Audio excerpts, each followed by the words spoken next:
सोने की मांग बढ़ने से इसकी कीमतों में भी तेज बढ़ोतरी हो रही है। शुक्रवार को सोना 473 रुपये की तेजी के साथ 54,195 रुपये प्रति 10 ग्राम पर पहुंच गया। और सोने की तरह मनी 9 की चमक भी पर्सनल फाइनेंस की खबरों में लगातार बढ़ रही है। नमस्कार, मैं हूं वरुण। यूट्यूब पर मनी 9 के चैनल्स की संख्या का आंकड़ा आज 1 लाख को छूने वाला है। स्वागत है आपका आपके पसंदीदा prime time show money time में। यहां आप देखेंगे अपनी जेब, अपनी जिंदगी से जुड़ी खबरें। तो चलिए शुरू करते हैं खबरों का आज का सिलसिला। और आज की पहली खबर है दालों से जुड़ी हुई। इस बार दालों की महंगाई नहीं करेगी आपको परेशान, क्योंकि इस बार देश में अरहर दाल की फसल अच्छी होने की उम्मीद है। 2 दिसंबर तक 4.1 लाख हेक्टेयर में दलहन की बुआई हुई है, जबकि चने की बिजाई 4 लाख हेक्टेयर बढ़ी है।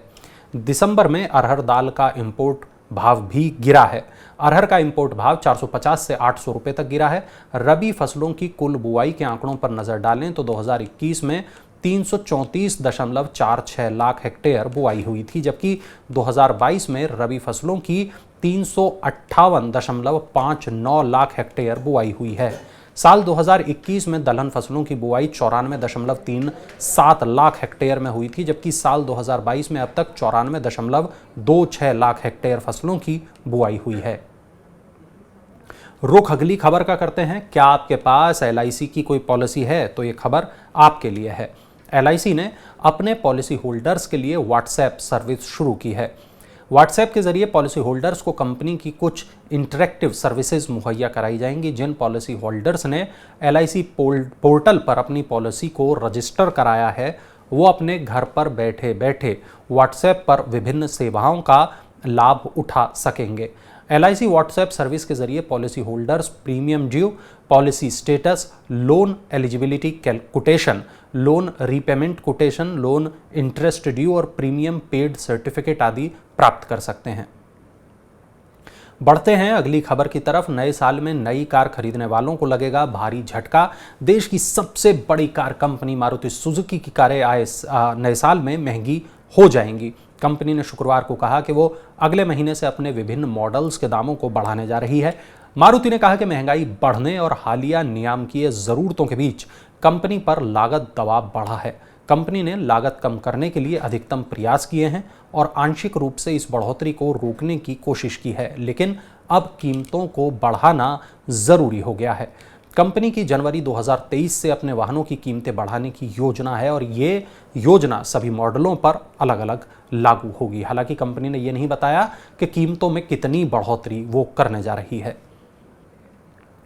अब अगली खबर है बेरोजगारी से जुड़ी हुई। शोध संस्थान CMIE ने कहा कि देश में बेरोजगारी दर नवंबर में बढ़कर 8% हो गई, जो 3 महीनों का उच्चतम स्तर है। Centre for monitoring of Indian economy की तरफ से जारी आंकड़ों के मुताबिक नवंबर महीने में शहरी भारत में बेरोजगारी ग्रामीण क्षेत्र से कहीं अधिक रही। शहरी क्षेत्र में बेरोजगारी दर 8.96% आंकी गई, जबकि ग्रामीण क्षेत्र में यह 7.55% रही। एक महीने पहले अक्टूबर में शहरी बेरोजगारी दर 7.21% थी, जबकि ग्रामीण बेरोजगारी दर 8.04% दर्ज की गई थी। अगर राज्यवार आंकड़ों को देखें तो हरियाणा में नवंबर के दौरान 30.6% बेरोजगारी रही, जो पूरे देश में सबसे अधिक है। राजस्थान में 24.5%, जम्मू कश्मीर में 23.9%, बिहार में 17.3% और त्रिपुरा में 14.5% बेरोजगारी रही। यानी लगातार बेरोजगारी बढ़ रही। देश में डिजिटल करेंसी की शुरुआत से जुड़ी है अब हमारी अगली ये खबर। भारतीय रिजर्व बैंक ने रिटेल डिजिटल रुपये की पेशकश के लिए पहली पायलट परियोजना मुंबई, नई दिल्ली, बेंगलुरु और भुवनेश्वर में शुरू कर दी है।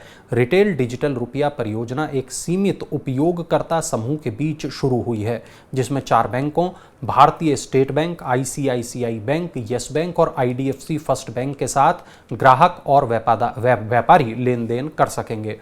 रिटेल डिजिटल रुपया परियोजना के दूसरे चरण में 9 अन्य शहरों तथा 4 अन्य बैंकों को शामिल किया जाएगा।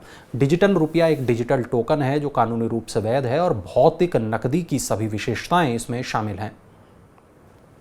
अब खबर है इनकम टैक्स से जुड़ी हुई। इनकम टैक्स डिपार्टमेंट ने निर्देश जारी कर कहा है कि कानूनी मामलों को कम करने के लिए टैक्स पेयर्स की समस्याओं का त्वरित समाधान किया जाए।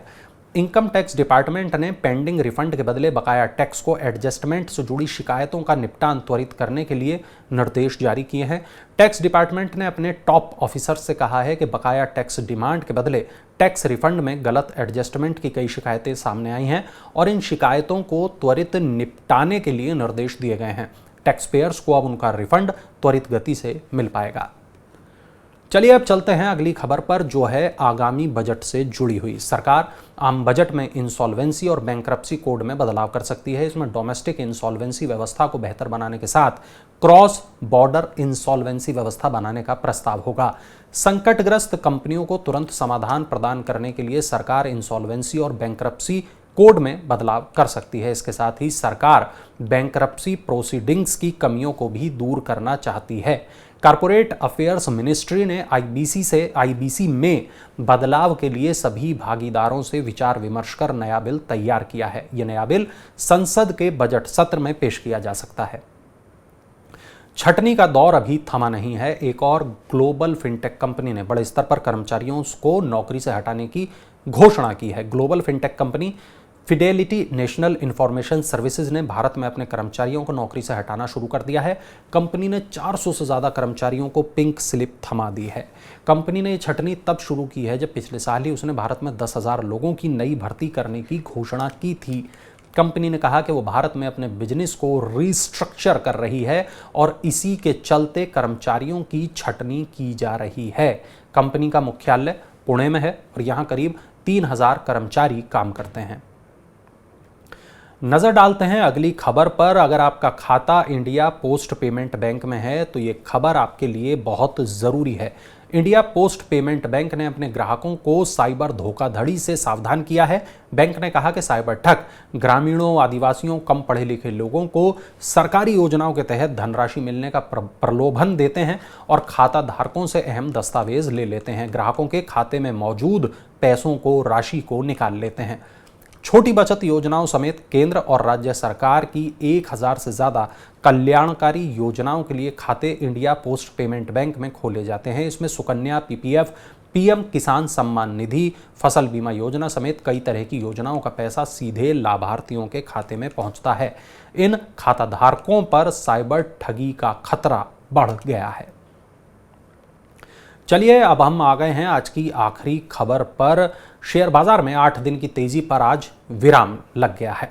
स्थानीय शेयर बाजारों में पिछले 8 कारोबारी सत्रों से जारी तेजी पर शुक्रवार को विराम लग गया। मुनाफा वसूली के कारण बीएसई सेंसेक्स करीब 416 अंक टूट गया। नेशनल स्टॉक एक्सचेंज का निफ्टी भी 116 अंक की गिरावट के साथ 18,696 अंक पर बंद हुआ। एशिया के अन्य बाजारों में दक्षिण कोरिया का कॉस्पी, जापान का निक्की, चीन का शंघाई कंपोजिट और हांगकांग का हैंगसेंग नुकसान में रहे।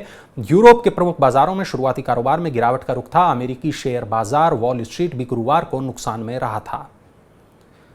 और आज के खबरों के इस सफर को यहीं देते हैं विराम। उम्मीद है आपको जरूर पसंद आया होगा हमारा ये कार्यक्रम। अगर आप इस तरह के काम की खबरों को सुनते रहना, देखते रहना चाहते हैं तो हमारे इस YouTube चैनल को ज़रूर सब्सक्राइब कर लीजिए और अपनी पसंद नापसंद, अपने सवालों के लिए नीचे कमेंट ज़रूर करिए। अगर आप मनी9 के अन्य खास कार्यक्रमों को भी देखना चाहते हैं तो मनी9 के ऐप को ज़रूर डाउनलोड कर लें। अब आपसे मुलाकात होगी सोमवार को। तब तक के लिए अलविदा, शुभ रात्रि, गुड नाइट।